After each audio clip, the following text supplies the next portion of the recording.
So, guys, I just wanted to make a quicker, shorter video and say that um, I appreciate Miss MK Ultra saying that her name was Miss MK Ultra in the kickboxing class I went to today, and the stuff that they were saying when they were gang stalking me. Now, it's pitiful is the gang stalking naturally happens. I don't, because one of the ladies, I don't even know if she was really aware that she was gang stalking. I feel like it was just a spiritual type thing when the lady with the mic was saying stuff. I'm like, baby, you head of the class. How you a gang stalker? Oh my gosh. But she was getting it though. Anyways, I just thought about it because Miss MK Ultra, by her saying her name was MK Ultra, it activated something in me spiritually, and I went and found that house they tore down. So, long story short, I had a dream of the house that they tore down. On the other video, you guys will see it when I think I still gonna leave it titled "They Tore Down the House That and Sold It." The house they sold the house and tore it down to cover up a murder allegedly or something like that. I titled it, but it's because the stuff that was happening to at another house they tore down before that man Darnell Ross, allegedly his name is Darnell Ross. I don't think his name is Darnell Ross. I think he used someone's ID, and it was a big black man, just like the lactations nurse husband last name was Ross. So I was thinking there could have been some sort of connection because when I was riding with a gang stalker, I took a chance to get a ride with him so I can go make a little bit of money doing DoorDash with him. And I shared the money with him, but he got an attitude because I was making money, but I was sharing it with him. So he wanted to try to stop my success. Now his motherfucking bitch ass is out there on the street, homeless, and wanting to come back to me. I'm like, no, nigga, take your ass home because you was a pussy ass nigga when you was trying to stop me from getting money when I was sharing it with you. And I wasn't being no giving you only 10% while I take the whole rest. I was splitting it down the middle. I made it even for him and for his gas money and everything. So just for him sitting in the car driving around while I go do pick up the order and drop it off. Like, damn, it's so hating ass nigga. And then he stopped doing orders and went to some tents that was under a bridge so he can make money selling drugs. And now he out there outside with they ass. I knew it was gonna be a matter of time before his punk behind be stuck out there on the street with them because he was bringing them in his house, and his house became so filthy they were stealing from him. In the time I stayed with him for 3 days, he's the third night he was upset because I didn't want to have sex with him, so he brought some random people in. I'm like, how you gonna bring some motherfuckers up in here? I know it's your house, but I got my son up in here and we sleep. So that same day I left his house. I said, when I get the f out of here, I'm gone, man. I ain't coming back to this mud effort. And then I didn't come back, and that same day the ladies was downstairs for me to apply for an apartment, and I applied for an apartment and they gave me an apartment the next day and put me in a hotel that night. So God was so good. But thank you. But and my ancestors. So the good ones that are supportive. So anyways, um Miss MK Ultra from my kickboxing class this morning at 6 a.m. Um there was no spots available, but then one became available all of a sudden this morning when I woke up at 1 o'clock this morning, and I checked it. And I said, "Oh, a spot became open." I figured because the night before, that's why I checked it, because the night before I saw 333, but the night before, like before I went to sleep, I said it came in my spirit that a class was going to open up, and sure enough, it did, and it was meant to be because even those people, because they gonna gang stalk regardless. So I just took my tail on down there, and then once I got there and we started working out, they all of a sudden started calling out a lady named MK Ultra. But I signed in, and so did other people. They had a few people name up there, but then they just put bag 10, bag whatever number. But they sure have MK Ultra's name up there. And then she called her name out like 3 times. So I was like, there's something to this. Like, you guys are totally tripping right now. But anyways, after I left, that's when I was headed towards where Pepper Tree Hotel was. And I almost rode on the property to go check it out and show them like they couldn't keep me down after all that game stalking that they did, because it was ridiculous there. I'll talk about that some other time because I had too much proof. Even the security dude had dark eyes. I'm like, damn, there's demons up in the security dude too. So that's pitiful. But and I could tell later on, I knew I wasn't tripping because of the activities they matched up, like when people were doing certain stuff. It was ridiculous, but Damn, bro. I'm so tired of those people doing that stuff. And then, so hold on, let me close this up a little. But anyways, after I left the kickboxing class, I was driving past Pepper Tree Hotel, and I almost turned into the property, but I decided to just keep going. And when made it to the light, crossing the street, I wish I had started the recording back at that point, like I started to. But I sometimes feel like I don't need to record everything. But sometimes when I don't record, that'd be the times where I need to record, because I'd be like, man, that was some crazy stuff that just happened right there. And I could have showed proof that this ain't no game. We're not just making this up about the game stalking. But anyways, I just started to go past the first light over the bridge from that Pepper Tree Hotel Motel in Beaverton. And all of a sudden, that red truck came from making a left turn and got right behind me. And then I was like, why is that truck all up on me like that? And then I had got over, and then he was getting over at the same time I was getting over, and then I saw that it was a red truck.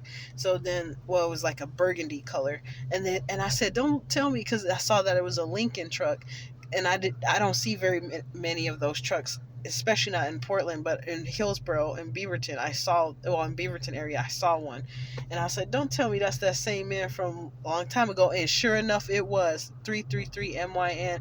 And how I know it was him, because it had 333 on the back. And one time I was walking with my son in the stroller, and I saw the license plate say 333, and I took a picture of it. And that same man, after I took a picture, he came down the street and he saw me. I said, oh shoot, he might have saw me take a picture, and he might have thought I was taking a picture like to get him in trouble or something. But it was just to show like how I was showing one of the tarot readers how I kept seeing repeated numbers of stuff everywhere, because when I was being gang stalked, they was using angel numbers on some stuff to gang stalk. I don't know how to explain it, but oh, now this guy wants to leave in that big RV camper. I move up way from by him.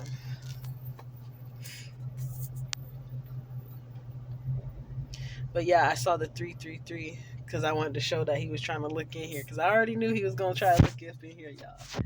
Because what's the point of coming parking right behind me? Then when I move up away from you, you want to start leaving now. Get your tail out of here, bro. Anyways, um, the guy in the truck, that was the same guy who followed me around to some other location. And that's the reason why I took a picture of his truck that time, because that's the same truck I had remembered that a guy came by riding around, and he looked like he was looking for, like he knew he was coming directly for me when he saw me walking from a distance.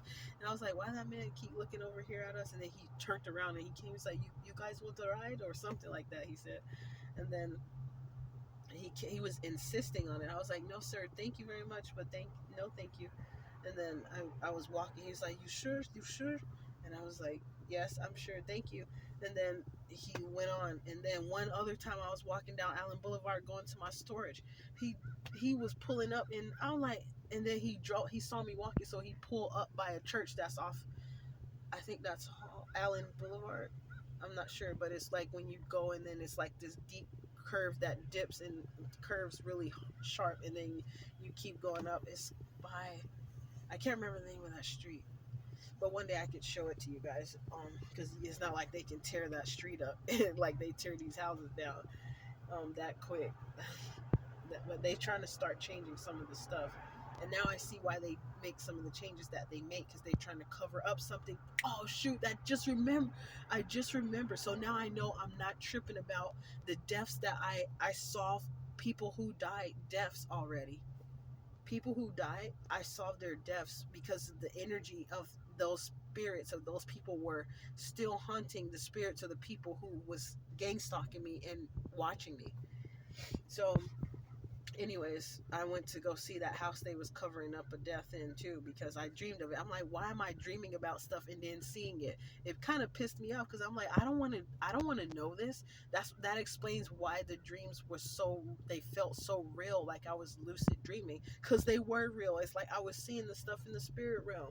And then when it started making sense, and when I started seeing it in the flesh, like in real life, that's when I knew that there was some sort of connection to the dreams I was having in combination with what I was experiencing outside of the dreams. Like when I woke up and I had real life scenarios that matched up to what I dreamt about. That's why I knew not to go in that house with that man that called himself Darnell Ross, because he was somebody in the dream that said if I tell about the death that they're gonna do the same thing to me that they did to her. I was like, MF, I wish you would. You go ahead and try that shit, cause nigga, I've been waiting for, you don't know how long I've been waiting to take it out on somebody who to give me the reason to f you up. But God don't let it happen for some reason. He don't want me in prison. That's why, because I'm supposed to be doing something out here. I, I wish you would think you finna do something. That's why he was like, damn, you fast. Because one time he met somebody at the waterfront and they pulled this black bag out. And I have a feeling that they were going to try to put it over me and try to wrap the bag or put me in the water or do something. And my son was with me, but I ran because I knew if I ran away first, then I could come back and get my son. I just didn't want them. I didn't run far. I just ran. I sprinted from him, trying to put the bag over my head because they just suddenly pulled out this black bag to put over me, I believe. But I ran so quick. He was like, "Damn, you fast!" And he mentioned a couple times how he was like, "Damn, that was my bird." When there was, and it was, he said it at a certain time because he was talking to someone spiritually, and I heard the conversation, and then the lady that he was talking to, she came walking up behind me with her phone in her hand, and she saw I had turned around like, you try it if you want to, and then she started looking on her phone like she wasn't finna do nothing. I'm like, huh, you, I know you wouldn't. Because I, and then we passed by of a buzzard. I said, I meant to say a crow eating on a dead chicken bird, and he was like, "Damn, that was my bird," and that's what he said as we were walking by it, and that's when I knew for sure what was going on. And then he tried to go steal some stuff in Fred Meyer's at the Gateway Transit Center, Fred Meyer's 99 in Portland, and they had it on recording. That's I'm saying this because Fred Meyer's, they're a store that when stuff is recorded, they're a heavy gang stalking store. So I won't be surprised if one day they went out of business like some of these other stores went out of business finally. But there's a situation that happened with a lawsuit, and when they were gang stalking me, they told me I have to get a lawyer for the video, and then they still didn't give me the video, and then they actually had the lawyers record a video of me telling the truth about what happened. So they was doing that to gang stalk me. So fuck you, you fucking piece of shit ass Fred Meyer store. I used to work for them. Fuck you. I don't give a fuck what y'all ugly ass do. Dumbass motherfuckers. You best be glad I ain't do what I was thinking about doing. I was gonna show y'all a motherfucking lesson too. But I'm not gonna do that because that's what you wanted me to do, so you can get me up in your prison system. Because that's what the Darnell Ross dude said. He said he do prison time. He tried to get people in trouble so they can do prison time, and he tried heavily to get me in trouble. He even tried to get, he printed out the forms for me to fill out, acting like he was giving me some sort of advice so that I could follow what he told me to do. And I knew that what he was telling me would get me fucked up in some big ass trouble. So I was like, hell to the nah. That's why even the people in the program that I signed up to be a member of, they have remedies for stuff, but I go and double check and I use my discernment if the processes that they're telling me are correct. Because even a motherfucker like Tazadak Shaw Bay did some faulty ass bullshit. I ain't gonna go into that right now. But these ratchet ass niggas out here, they be trying to get people in trouble. You think you go to them thinking that you're gonna get some sort of assistance, but they have another agenda in mind. That's why when I started asking Tazadak some serious questions about some work, like he was like, well, what all of a sudden what made you so interested in contract law? Nigga, that's your motherfucking job. That's what you said you do as civics. So give me the motherfucking answer. If you ain't got the answer, shut the fuck up and keep moving, nigga, because I ain't got time for that shit. Y'all ratchet hating ass niggas. That's why I said what I said about him probably being gay, because I know there's something about men who try to put women down. They borderline gay, they secretly gay anyways, and they don't really like women even if they with a woman. And the shit that I know about him personally too, and how these niggas be doing romance scams. That's why I don't fuck with too many motherfuckers. I don't care what kind of status your bitch ass got. He ain't had the answer. Don't give me no motherfucking attitude. I was submitting to you. I was being respectful to you. I was being polite. That's why I'm the way I am now, because I didn't seen too much trifling ass shit. I didn't seen the behind the scenes of some deep shit about a lot of these status motherfuckers. I don't care if you a motherfucking billionaire, bitch. Shit don't mean shit.